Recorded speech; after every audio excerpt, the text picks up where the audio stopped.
दोस्तों, स्पीकर ओम बिरला की कुर्सी अब खतरे में पड़ गई है। विपक्ष ने अविश्वास प्रस्ताव पेश कर दिया है। 100 से ज्यादा सांसदों ने साइन किया है। क्या कुछ चल रहा है जानेंगे। हमारे साथ चंद्रकांत जी हैं। चंद्रकांत जी, ओम बिरला के खिलाफ अविश्वास प्रस्ताव पेश हो चुका है। कितने सांसदों ने साइन किया है और अब आगे क्या होगा? देखिए, इस वक्त की सबसे बड़ी खबर है, लोकसभा चल रही है, बार बार स्थगित हो रही थी, लेकिन उसके बाद अब लोकसभा की कार्रवाई शुरू हो गई है। लेकिन इस बीच ओम बिरला के खिलाफ अविश्वास प्रस्ताव लाने पर दस्तखत हो गए हैं और जो संख्या आप पूछ रही हैं वो संख्या बहुत ज्यादा है। जितनी जरूरत है उससे बहुत ज्यादा यह संख्या है। तकरीबन 118 सांसदों ने इस अविश्वास प्रस्ताव पर दस्तखत किया है, साइन किया है। दोस्तों, और क्या कुछ इसमें हो रहा है, जो पल पल अपडेट आ रही है लोकसभा के अंदर से, क्योंकि यह बहुत बड़ी खबर हो गई है लोकसभा स्पीकर ओम बिरला के खिलाफ, क्योंकि बार बार विपक्ष यह आरोप लगा रहा था कि लोकसभा के स्पीकर ओम बिरला बोलने नहीं दे रहे थे। आपने यह भी देखा होगा, वो तस्वीरें भी आप देखते चलिए, जब लोकसभा स्पीकर के केबिन में सांसदों के बीच बहस हुई थी, विपक्ष और सत्ता पक्ष के सांसदों में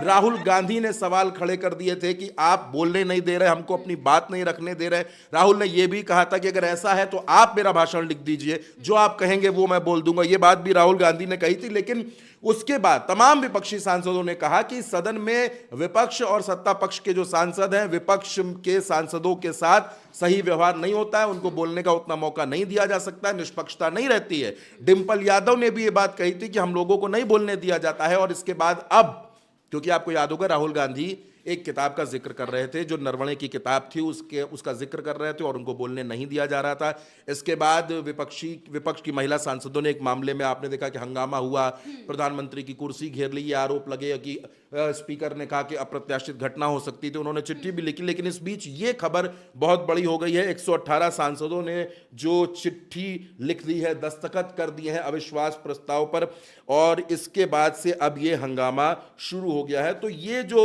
118 सांसदों ने जो साइन किए हैं, यह अविश्वास प्रस्ताव है। और इस सदन में आप ये मानकर चलिए कि अब जो भी दिन बचे, 13 तारीख तक सदन चलना है, तो अब ये सदन बहुत ज्यादा हंगामेदार होने वाला है, क्योंकि ये संख्या बहुत बड़ी है विपक्ष के सांसदों ने। और एक और बात जो इसमें समझ में आ रही है, दिखाई पड़ रही है, वो ये कि विपक्ष की एकजुटता नजर आ रही है।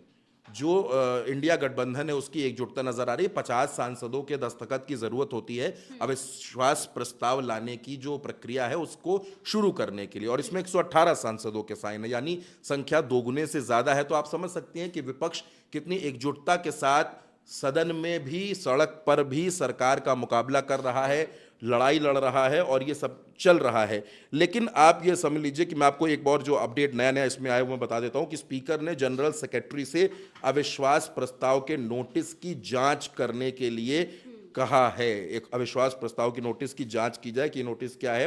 कांग्रेस के सांसद और चीफ विप के सुरेश ने अपनी पार्टी, समाजवादी पार्टी और डीएमके समेत कई विपक्षी पार्टियों की तरफ से लोकसभा सेक्रेटेरिएट को, वहां के सचिवालय को यह नोटिस दिया। हालांकि यहां पर एक बात और बतानी जरूरी है कि टीएमसी के सांसदों ने इस नोटिस पर साइन नहीं किए हैं। तो ये पूरा हंगामा आप जो देख रहे हैं सदन में चलाने में जो दिक्कतें आ रही हैं, राहुल गांधी नेता विपक्ष हैं, वो जिक्र कर रहे हैं किताब का, वो किताब का जिक्र करना चाहते हैं। उन्होंने ये भी कहा कि मैं प्रधानमंत्री के सामने ये बात कहना चाहता हूं, उनको ये किताब मैं देना भी चाहता हूं। लेकिन आपने देखा कि उस दिन प्रधानमंत्री नरेंद्र मोदी लोकसभा में नहीं आए, उन्होंने अगले दिन राज्यसभा में अपना भाषण दिया, जो भाषण पर जो चर्चा चल रही थी। लेकिन मैं आपको बता दूं कि ये बहुत बड़ी घटना है, 118 सांसदों का दस्तखत करना। अब आगे इसमें क्या कुछ होता है, विपक्ष कितनी एकजुटता के साथ इसमें आगे तैयारी करता है, और अविश्वास प्रस्ताव, क्योंकि अविश्वास प्रस्ताव लाने के लिए 272 से ज्यादा वोटों की जरूरत है आपको, और विपक्ष कैसे ये वोट जुटाएगा, ये गुणागणित अभी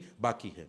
बिल्कुल, यानी कि विपक्ष पूरी तरह से एकजुट मौजूदा वक्त में दिखाई दे रहा है। संसद जो लगातार स्थगित हो रही थी, जो ओम बिरला स्पीकर है वो जिस तरीके से विपक्ष के साथ व्यवहार कर रहे थे, उसी को लेकर विपक्ष पूरा एकजुट हुआ और कहा कि अविश्वास प्रस्ताव लाया जाएगा, क्योंकि सत्ता पक्ष के साथ उनका व्यवहार दूसरा होता है, विपक्ष के साथ दूसरा होता है। विपक्ष के सांसदों को बोलने नहीं दिया जाता है, और इसीलिए यह अविश्वास प्रस्ताव अब पेश कर दिया है। ओम बिरला की तरफ से कहा गया है कि इसकी जांच की जाए, और अब फिर आगे क्या होगा ये देखने की बहुत जरूरत होगी। फिलहाल के लिए मेरे साथ इस चर्चा में इतना ही। आप देखते रहिए उल्टा चश्मा यूसी।